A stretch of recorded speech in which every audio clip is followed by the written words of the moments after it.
Welcome to Man Does Tech, where I solve the problems you didn't even know you had. You start by importing the two clips you want to split screen, drag them into the timeline, and place them on separate layers. Once done, trim each clip to the exact start and end point so syncing is easier.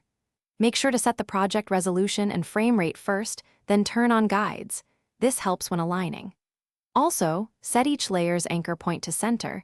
That makes position and scale changes predictable and keeps the composition balanced.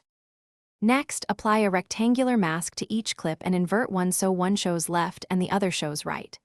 Then align them. Move the left layer's X position half a screen left and the right layer half a screen right, or enter exact pixel values. Keep both scales identical so the visual proportions match.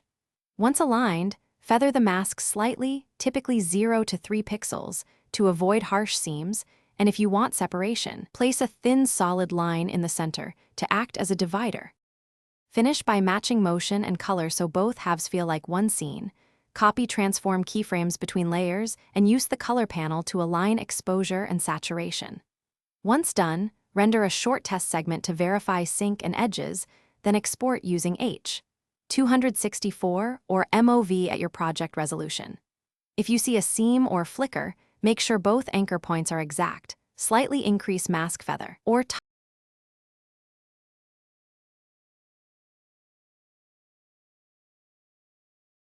Thanks for watching. If you found this helpful, don't forget to like and subscribe.